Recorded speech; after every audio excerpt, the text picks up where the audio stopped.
Hey everyone, it's SoCal Jeep Gladiator. Like I promised, day number 2, part 2 of what tires did I get. I'm 65 miles an hour, clearly in 8th gear, and my RPM gauge is right at 1900. From driving, I cannot tell the difference between the two tires. Alright, I'm going to put it on pause here and get back to the house and tell you what I got. Okay everyone, hey, it's SoCal Jeep Gladiator. And Jenna. And as promised, I'm going to talk to you about my tires that I ended up getting. Went with a 35-inch Yokohama Geolandar G003. And if you take a look here, this thread is pretty aggressive and surprisingly quiet. They are no more noisy than the factory Falcon Wildpeaks I took off of here, but yet the channels are so much wider, so much more aggressive. Triple ply sidewall with the sidewall armor on it. You could air these down at 18 pounds and not even think twice about it. And as you can see by my previous video, that my RPM gauge did not change at all. This changed nothing with my speed. Probably will only impact miles per gallon a little bit. So here's why I went with these tires and not the Geolandar XATs. The XATs, to get that durability, that 45,000 mile range, they had to lose their snowflake rating, which means they were not good in snow at all. I live in Southern California. We go to Big Bear in the wintertime. I needed snow coverage, and melting snow makes mud. So I figured the mud terrain for snow is going to be my best bet. I got these at Discount Tire. They handled really well. They gave me a pretty good deal on it. I paid like $260 a tire for it. And so one of the things you have to think about when you get your tires, you have to think about your use. Do I want an aggressive mud tire? Well, I bought it from the factory with the Falcon mud tires on it. So yes, I wanted a mud tire.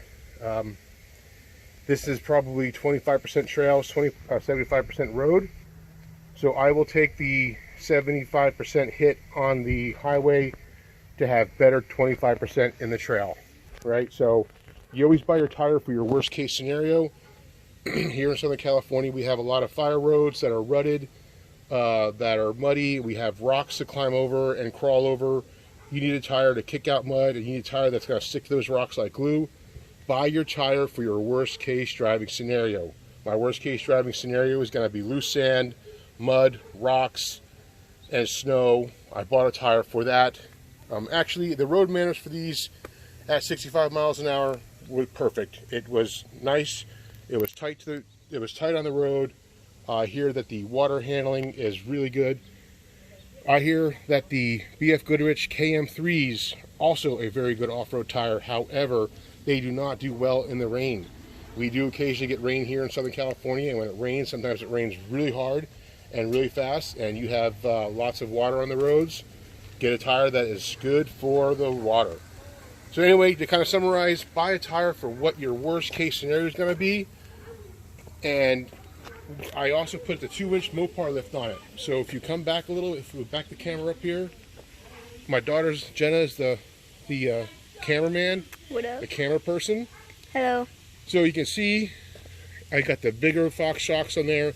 The Mopar 2-inch lift, I'm going to talk to you about that next time. Probably come sometime later this week.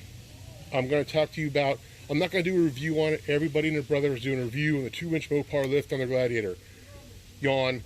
I'm going to do one that's going to tell you some of the shortcuts we could have done while doing the lift. I'm going to go through and point out, make sure you take this bolt, do this first, do this second. Just to kind of give you a quick rundown, but I'll tell you a quick summary. This 2-inch lift is amazing. I think it rides better than it did from the factory.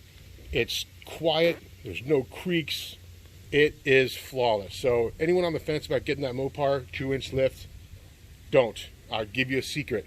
Go to eBay. Do an eBay search. There is a dealer in Texas that's selling these lifts for $1,100 shipped. I paid $1,100 for that lift, dropped at my door in a crate. And that certainly beats the $1,495 the dealership's doing it. So anyway, Yokohama Geolandar G003. No, never look back. It's cheaper than all the tires. It's cheaper than the Falcons. It's cheaper than the Geolandar XATs, and it is a great tire. And also, I've put it on the stock rim. There's no rub, and this is just on the borderline, right? If I got a 37s on here, I would not want the stock rim. I would want to get a rim that's at least 8.5 inches. With the 7.5 inch factory wheel and a 35-inch tire, I'm right on the edge. But with putting a lift on it, we're probably fine. All right, hit like and subscribe. Thanks, everyone. Try to bring you some more later. And, all right, trail safe.